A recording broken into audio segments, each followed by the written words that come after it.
présidentielle. Or, M. Ouattara avait fait déjà ses 2 fois 5 ans, c'est-à-dire 10 ans.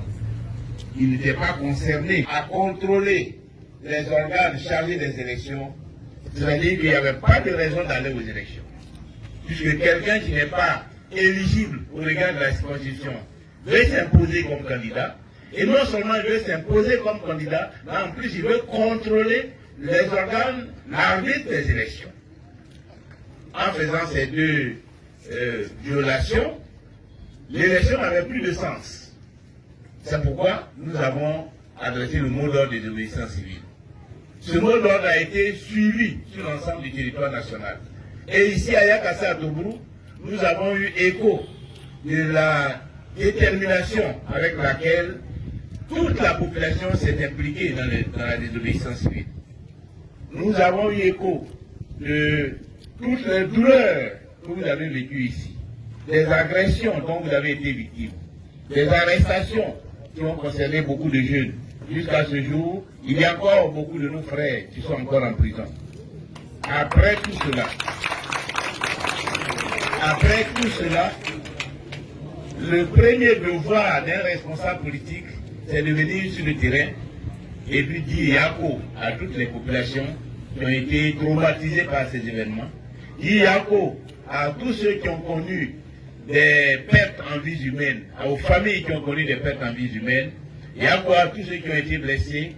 Compassion à tous ceux qui ont été arrêtés, détenus, et les réconforter, les consoler pour qu'ils sachent qu'ils ne sont pas seuls dans l'épreuve, qu'ils sachent que nous sommes à leur côté, que nous avons vécu ensemble ces épreuves dans la solidarité et qu'ils peuvent compter sur notre engagement pour faire en sorte que notre cause avance.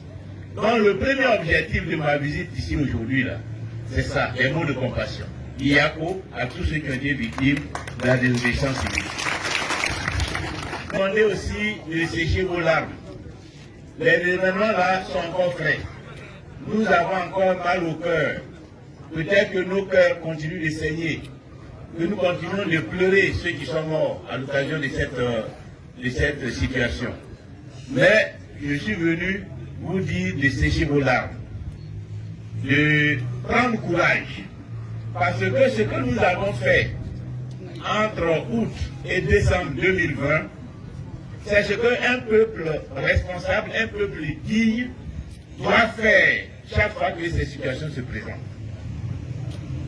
Ça fait partie de la vie. Et nous, au Front populaire ivoirien, ce n'est pas la première épreuve que nous rencontrons.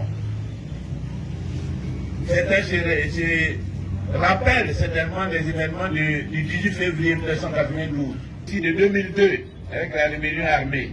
Vous vous rappelez aussi de 2010 avec la crise post-électorale qui nous a contraints à abandonner le pouvoir, qui a contraint à la déportation du président Gbagbo à la CPI, à l'arrestation de beaucoup de dirigeants du Front populaire ivoirien. Moi-même, j'ai fait 2 ans et demi de prison à Bouna. Parce que c'est la voie pour libérer la Côte d'Ivoire, c'est la voie pour promouvoir le développement de la Côte d'Ivoire, c'est la voie pour ancrer la démocratie dans notre pays, pour défendre les libertés, pour défendre la bonne gouvernance de ce pays, pour que nous soyons tous respectés. Évidemment, cette lutte comporte des épreuves et nous devons être prêts à subir ces épreuves. C'est pourquoi nous étions dans la lutte il y a 3 mois pour la désobéissance civile. Mais rester dans la lutte, c'est aussi préparer l'avenir. Parce que l'élection présidentielle est finie. Mais la vie politique de la Côte d'Ivoire ne se limite pas à l'élection présidentielle. La vie politique s'étend à d'autres domaines. Et aujourd'hui, ce qui doit nous mobiliser, ce sont les élections législatives qui arrivent dans quelques jours, précisément le 6 mars 2021. Le 6 mars 2021, on nous invite à aller choisir nos députés. Alors là-dessus, il y en a à Abidjan, des intellectuels qui nous ont posé des questions, mais on s'est battu contre Ouattara en octobre 2021. Il est encore là, Pourquoi on va aux élections? Pourquoi on ne boycotte pas les élections puisque nous n'avons pas obtenu gain de cause? Maintenant, qui se pose cette question. Il y a des partis même qui ont fait des déclarations pour rejeter les élections législatives. Parce que pour eux, si on n'a pas eu gain de cause à l'élection présidentielle, nous devons boycotter l'élection législative. Mais cette affaire de boycott, vous savez bien que la main, depuis 2015, 2016, 2018, appelait au boycott. Donc, la raison que je vais vous donner aujourd'hui là, c'est la même raison qui était valable en 2015, 2016, 2018 et qui a justifié, nous, notre participation aux élections. Et qui a aussi justifié notre position vis-à-vis de nos frères que nous appelons les Gors au sein du Front populaire ivoirien. Est-ce que, comme on est fâché, comme on n'a pas obtenu gain de cause à l'occasion des élections présidentielles, est-ce que c'est normal qu'on participe aux autres activités de la vie nationale, notamment aux élections législatives? Pour illustrer ça, je prends souvent une image. Je dis la vie nationale, c'est comme la vie dans un village. Dans le village, vous avez un champ collectif. D'igname, de manioc, de riz, c'est ce champ-là qui nourrit tout le village. Vous avez la pompe du village, vous avez le centre de santé du village, vous avez l'école du village. Et pour gérer chaque entité, on dit de voter. On vote pour savoir qui va garder le champ de riz, où nous tous nous allons nous approvisionner. On dit de voter pour savoir qui va garder la pompe, où nous allons tous chercher l'eau à boire. On dit de voter pour savoir qui doit gérer le centre de santé, où nous allons tous nous soigner quand nous sommes malades. Même chose pour l'école, où nous envoyons nos enfants à l'école. Il se trouve qu'au moment du vote pour le champ de riz, le chef qui a utilisé tous les moyens pour s'approprier le champ de riz. Vous dites, ouais, c'est moi. Je vais garder le champ de riz là. Et puis, le moment d'aller compétir pour l'eau arrive. Si vous dites que, parce qu'il a pris le champ de riz, vous vous en foutez de l'autre, que vous n'allez pas dans la compétition pour l'eau, il va mettre la main sur l'eau. Si vous adoptez la même attitude, il va mettre la main sur le centre de santé, il va mettre la main sur l'école, et puis il va dire, bon, vous tous qui êtes contre moi là, aucun de vous ne mettra pied dans mon champ de riz pour prendre le riz. Aucun de vous n'ira sur ma pompe, je vous interdis, vous n'avez pas l'eau ici. Si vous êtes malade là, allez-y à Jopi là-bas, vous allez vous soigner, c'est pas ici à Yakassa-Togo. Vos enfants là, allez-y les mettre à l'école à couper ou bien à goût si vous voulez, mais ici là, je vous interdis. À partir du moment où on a boycotté là, il a mis la main sur tout. Et nous sommes serrés dans sa main. On ne peut pas manger, on ne peut pas boire. Tout ce qui va nous rester, c'est quitter le village. On va nous installer dans le village voisin. Alors que si il a mis la main sur le champ de riz, et puis la compétition pour la pompe arrive, et puis on se débat, on lui arrache la pompe. Maintenant qu'il a le riz, nous on a la pompe.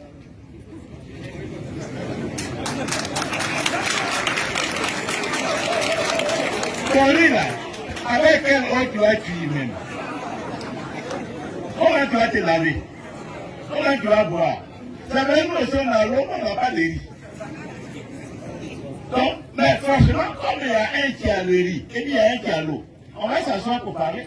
C'est lui qui va venir nous trouver à la maison, vous dire, bon les gars, bon, on n'a qu'à s'entendre. Maintenant, chaque semaine, je vais vous donner un sac de riz, et puis vous me donnez 2 seaux d'eau. On s'est mis d'accord. Personne n'est scellé dans la main de personne. Mais la politique, c'est la même chose. L'élection législative, là, c'est aussi important que l'élection présidentielle. Si la présidentielle, là, c'est le champ de riz, l'élection législative, c'est la pompe du village. Aujourd'hui, en Côte d'Ivoire, il y a 255 députés. Et ces députés-là, on les a répartis entre les différentes régions. Dans chaque région, ici, dans la Mé, il y a un à Ferry, il y a un à couper. Il y a un ici, à Yakassa Tourou. Il y a un dans la commune, les deux non, dans la commune d'Azopé. Un dans la commune d'Azopé, un dans la sous-région d'Azopé, un à Oku. Ça vous fait combien? 7 députés. 6 députés. Donc pour ici, on a donné 6 députés. Le nombre de députés est souvent en fonction du nombre d'habitants. Par exemple, chez moi, dans le Mourounou, nous on a 5. Parce que certainement, on est un peu moins nombreux que dans la Mé où vous avez 6.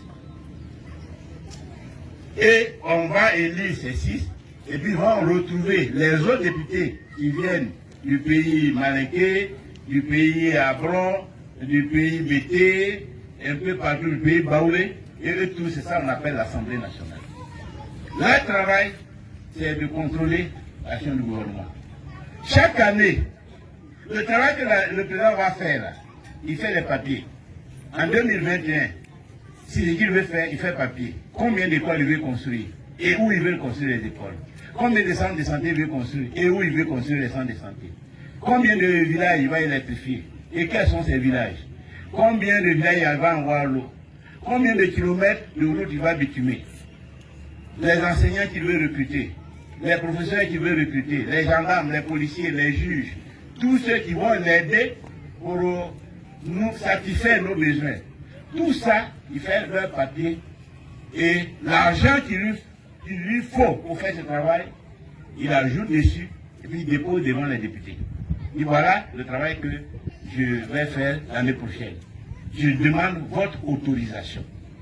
Tant que les députés n'ont pas voté, le président ne peut pas construire même une école ou bien un centre de santé. Et quand ils travaillent, une fois qu'ils ont voté, c'est pas parce qu'ils ont fini de voter, ils vont retourner au village. Et puis attendre l'année prochaine, non. Pendant même que le président fait le travail, ils ont leurs yeux dedans. S'ils voient que dans un ministère, dans un secteur, les choses là, on ne comprend pas tel que ça se passe là, ça ne se passe pas bien, on ne comprend pas, ils peuvent convoquer le ministre là, à l'Assemblée nationale. Ah, par exemple aujourd'hui, il y a un rapport qui sort, on dit que en matière d'éducation, la Côte d'Ivoire est avant-dernière dans l'Afrique francophone. Les députés peuvent convoquer le ministre. Mais comment? Beaucoup d'argent on donne chaque année, on vole chaque année pour faire l'école. Pourquoi nous sommes avant-derniers? Ils vont venir nous expliquer. Comme ça, nous, on va expliquer aux parents. Les histoires de paillage clandestin, les histoires de microbes à Abidjan. Sur tout ça, les députés peuvent convoquer les ministres. La grossesse précoce, les députés peuvent convoquer les ministres. Il y a des mines, et puis souvent les populations ne gagnent pas dedans. Les députés peuvent convoquer le ministre. Eux-mêmes, ils peuvent même envoyer des gens dans le ministère pour aller faire des enquêtes. C'est ce qu'on appelle des enquêtes parlementaires. Et puis les députés, là, s'ils sont 5, ils s'en vont 1 mois, 2 mois, 3 mois, ils vont tourner, interroger les gens, noter tout ça, et puis venir faire rapport à l'Assemblée nationale. Donc vous voyez que le rôle des députés est très important. Et que ce n'est pas le président seul, parce qu'on a voté président, il peut faire ce qu'il veut. Il faut que, à l'Assemblée, on ait des députés pour contrôler. Et aujourd'hui, c'est donc l'enjeu de l'élection qui va venir. C'est cela. Ouattara a tout fait pour s'accaparer le pouvoir exécutif. Maintenant, pour s'accaparer le champ du riz. Comment nous allons faire pour limiter son influence là? C'est ça qui va être l'enjeu des élections législatives. Il faut que nous on fasse tout pour nous accaparer le puits, pour nous accaparer l'Assemblée nationale. Comme ça, on va limiter son pouvoir. Comme ça, il sera obligé de discuter avec nous sur tous les dossiers. Comme ça, il n'aura pas un pouvoir exorbitant. Il ne pourra pas nous imposer ce qu'il veut. Sinon, s'il a l'exécutif et que demain, à l'Assemblée nationale, il est dominant, il a plus de députés que nous, c'est comme s'il a un pouvoir absolu. Il fait ce qu'il veut, il s'en fout de nous. Ah, s'il fait ça, là, ce qui va se passer, c'est l'instabilité, c'est le trouble, c'est la désobéissance civile. Parce que la désobéissance civile qu'on a fait là, pourquoi on a fait la désobéissance civile? On m'a fait la désobéissance civile parce qu'à l'Assemblée nationale, on n'est pas beaucoup. Quand on peut essayer à quitter Ouattara, c'est peut-être ces seulement qui étaient là-bas pour parler, pour débattre. Un pays n'a pas de députés. Donc, Ouattara nous a imposé d'abord une constitution que nous ne voulons pas. Mais ils ont voté, ils sont nombreux. Il nous a imposé une constitution. Et puis après, il nous a imposé un code électoral. Et puis après, il nous a imposé la commission électorale indépendante. On ne voulait pas tout ça. Mais comme c'est lui qui est là-bas, et qu'il est puissant, et que ses députés sont là, il nous a imposé. Tout ce qui nous restait, c'était quoi? De demander à la population, aux jeunes, la loi que Ouattara a votée là, nous on n'est pas d'accord. Mais comme on ne peut pas le bloquer à l'Assemblée, on va le bloquer dans la rue. On va l'empêcher d'appliquer la loi. C'est pourquoi on a lancé désobéissance civile avec tous les risques que cela comportait, avec tous les morts que nous avons enregistrés, toutes les destructions, toutes les arrestations. Donc si nous ne voulons pas que la désobéissance civile, là, on soit obligé de faire ça encore en 2025, c'est maintenant au moment où on vote des députés là. On doit tout faire pour envoyer des députés à l'Assemblée.